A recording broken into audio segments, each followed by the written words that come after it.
காதல் கதைகளை தொடர்ந்து கேட்டு ரசிக்க அம்மு இளையால் யூடியூப் சேனலை சப்ஸ்கிரைப் செய்து கொள்ளுங்கள். கதைகள் உங்களுக்கு பிடித்திருந்தால் லைக் பண்ணுங்க, ஷேர் பண்ணுங்க, மறக்காம கருத்துக்களை கமெண்ட்ல பதிவு பண்ணுங்க. கதை சார்ந்த உடனடி அப்டேட்டுகளை பெற பெல் பட்டனை தட்டி விடுங்க. கதை கேட்கலாம் வாங்க. இன்னைக்கு நாம கேட்க போற கதை அம்மு இளையால் அவர்கள் எழுதிய மேகமே மழை ஊஞ்சலிடு. கதைக்குள்ள போகலாமா? ஊஞ்சல் 1. ஆடி மாதம் அம்மனுக்கு மட்டுமல்ல, மழைக்கும் விசேஷம். ஒவ்வொரு வருடமும் அம்மனின் மனம் குளிர்ந்து சென்னை மாநகரம் அருவியில் நனைந்து கொண்டிருக்கும்.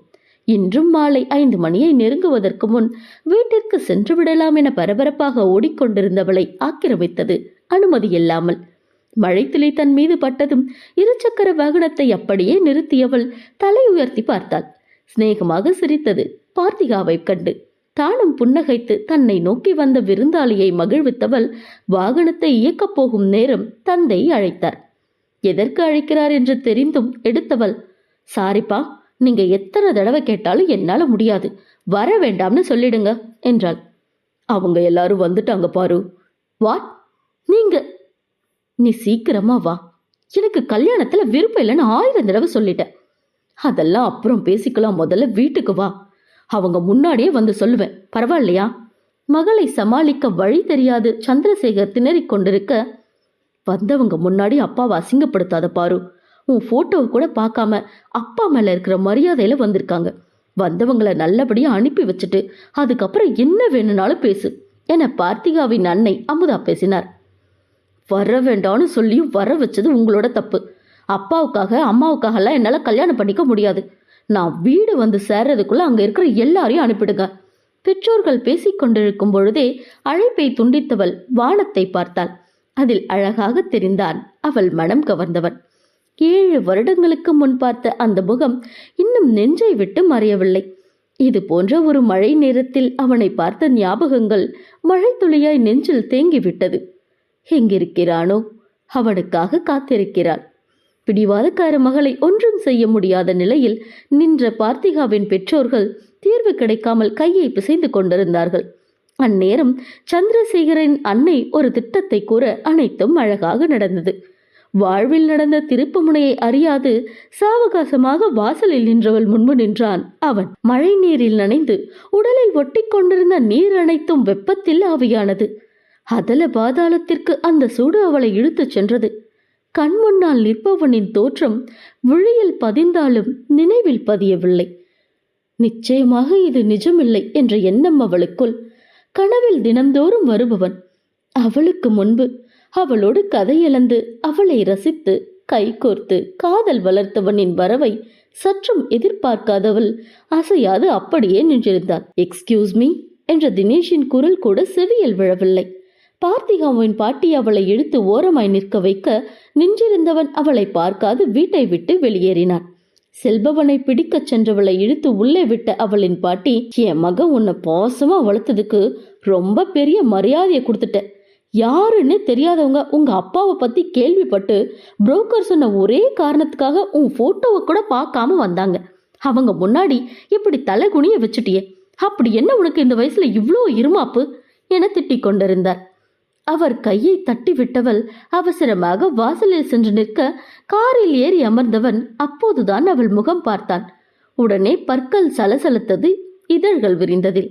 உள்ளத்தில் இருந்த காதலை சிரிப்பில் காட்டி கேட்டின் அருகே ஓடி வருவதற்குள் அவன் ஓடிவிட்டான். இவரு என உள்ளுக்குள் பேச்சுவார்த்தை நடத்தி கொண்டிருந்தவள், என்ன பொண்ணு பார்க்க வந்தது இவரா என பேரானந்தத்தில் மிதக்க அதை கலைத்தார். எதுக்கடி அவங்கள தொடர்த்த வர?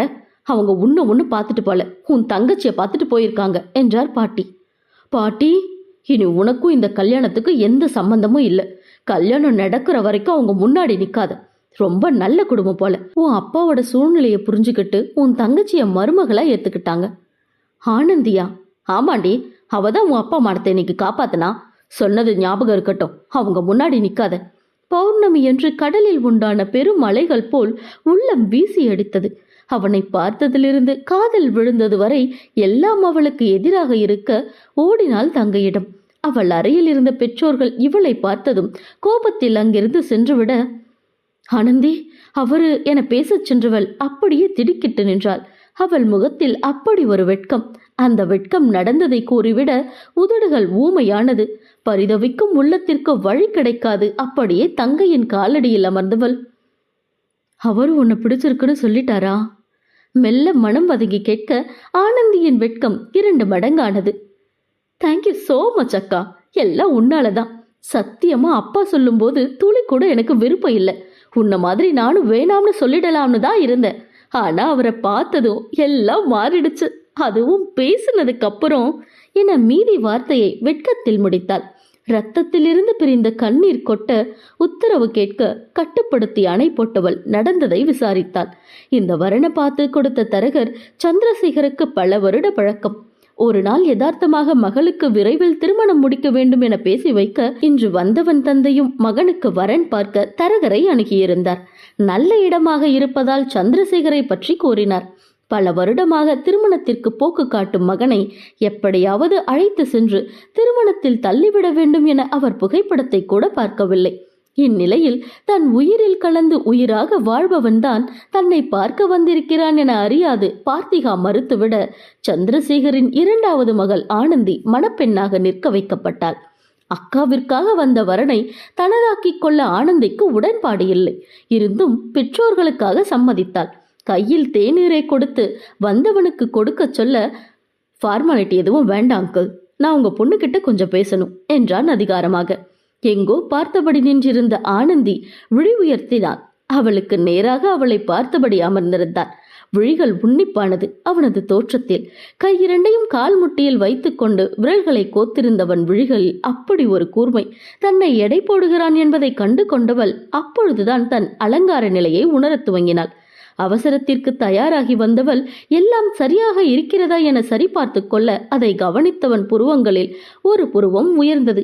அவன் தோற்றம் காவல்துறையில் இருக்கிறான் என்றாலும் இந்த சின்ன செய்கை அழகன் என சொல்ல வைத்தது. தன்னுடைய உணர்வுகளை விழி வழியே புரிந்து கொள்ளும் ஆனந்தியின் செயலில் சின்ன புன்னகையை இதழோரம் மறைத்து வைத்தான். மச்சான், என்னடா பேச்செல்லாம் வானாண்டா, இந்த இடம் உனக்கு செட் ஆகாது. என்னடா உளறிட்டு இருக்க? சும்மா இருந்தவனு உசுப்பேத்தி கூட்டிட்டு வந்துட்டு வேணாம்னு சொல்ற? எல்லாம் உங்க அம்மா அப்பா பண்ண வேலை. எல்லாத்தையும் பண்ணிட்டு ஒண்ணுமே தெரியாதவங்க மாதிரி உட்கார்ந்துட்டு இருக்காங்க பாரு. முன்னாடியே அந்த பொண்ணு தான் இந்த பொண்ணுன்னு தெரிஞ்சிருந்தா உன்னை கூட்டிட்டு வந்திருக்கவே மாட்டேன். எந்த பொண்ணுடா? அங்க பாருடா மச்சான். நண்பன் தினேஷ் கை காட்டிய இடத்திற்கு பார்வையை சுழற்றினான். அங்கிருந்து சுவரில் ஆனந்தியை அணைத்தபடி நின்றிருந்தாள் பார்த்திகா. பெரிதாக தன் வாழ்க்கையில் பாதிப்பை ஏற்படுத்தாதவள் என்றாலும் சட்டென்ற நினைவு வரும் முகம் அது. தூரமாக நின்று தன்னை நோட்டம் விடும் அவள் பார்வை இன்றும் நினைவிருக்கிறது. எப்பவோ பார்த்துட்ட.